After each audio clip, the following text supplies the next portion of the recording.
ጤና ይስጥልኝ ኦርቶዶክሳውያን እግዚአብሔር ቤተሰቦች እንዴት ናችሁ? ሰላምታዬ ለሁላችሁም በያላችሁበት ይድረሳችሁ። በያላችሁበት ሰላሙን ፈጣሪ ያብዛላችሁ። በህይወታችን ውስጥ አንዳንዴ አስተውለን ከሆነ የሆነ ነገር ለመጀመር ስንነሳ የሰዎች ትችት አለ። አትችልም፣ ኧረ አርፈህ ተቀመጥ፣ ሞራላችንን ዝቅ የሚያደርጉን ሰዎች አሉ። መጽሐፍ ቅዱስ ላይ የዳዊትን ታሪክ እናውቀዋለን። እሱም የገጠመው እኮ እንደዚህ ነበር። እስኪ ተከታትለን ነው እንመለስ። ለማንኛውም My cup overflows. Surely goodness and mercy shall follow me all the days of my life.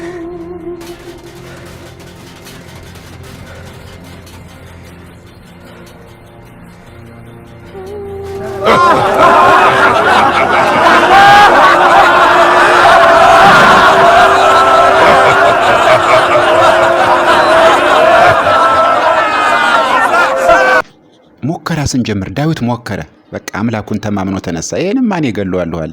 ሁሉ ሰው በፈራበት ሰዓት እናንተም እንዲህ ስትሞክሩ የሚሳለቅባችሁ ከኋላ ብዙ ሳቅ ትሰማላችሁ። ሐሜት ብዙ ነገር እኮ ነው የምንሰማ። ጉዞ ስንጀምር ስንንቀሳቀስ፣ ወደ ቤተ ክርስቲያን ጠጋ ስንል፣ ለማስቀደስ ስንሞክር፣ ነጠላ ለብሰን ስንሄድ አንተ ደግሞ በህይወታችን ላይ የሚረማመዱ የሚስቁ ሰዎች ብዙ ናቸው።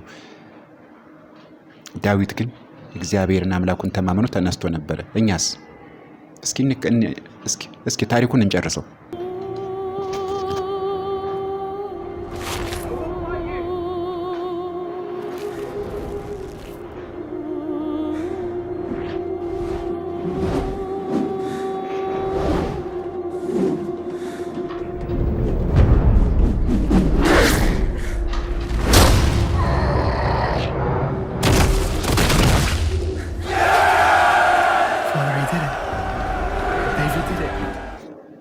አያችሁ አይደል?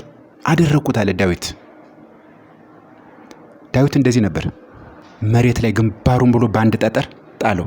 ጦር ማሰለፍ አያስፈልግም እኮ እግዚአብሔር ካለ። በህይወታችን ብዙ ነገር እኮ ላይ ያስፈልገን ይችላል። ብዙ ረዳት፣ ብዙ ደጋፊ፣ ብዙ ነገር ላይ ያስፈልገን ይችላል። ማን ካለ? እግዚአብሔር ካለ ይሳካል።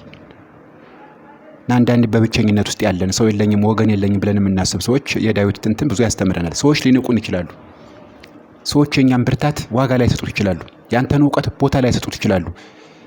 የማይረባ ሰው ነው ልንባል እንችላለን። ግን እምነት አለን አይደል? እግዚአብሔርን ይዘን እንችላለን። እኔን ፊልም ሳየው የዳዊትን ታሪኩን ሳየው ይሄን የተሰማኝና አትችሉም የተባላችሁ ተስፋ የተቆረጠባችሁ በየቤቱ ያላችሁ ሰዎች በተለያየ ምክንያት እግዚአብሔርን ተስፋ አድርገን እንነሳ። የማይሳካ ነገር የለም ለማለት ነው። እንዴት ነው? ከወደዳችሁት እስኪ ይሄን መልእክት ሰብስክራይብ እያደረጋችሁ ቤተሰብ ሆኑ። የተለያዩ ሐሳቦችን እያነሳን ከኦርቶዶክሳዊ እይታ በኦርቶዶክሳዊ መልካታ ሚዲያ የምንቃኛቸው ይሆናል። ሰላም፣ ጤና፣ ፍቅር፣ ሰላም እግዚአብሔር በያላችሁበት ከሁላችሁ ጋር ይሁን። ሀገራችን ኢትዮጵያ ፈጣሪ ሰላም ያርግልን። ሰላም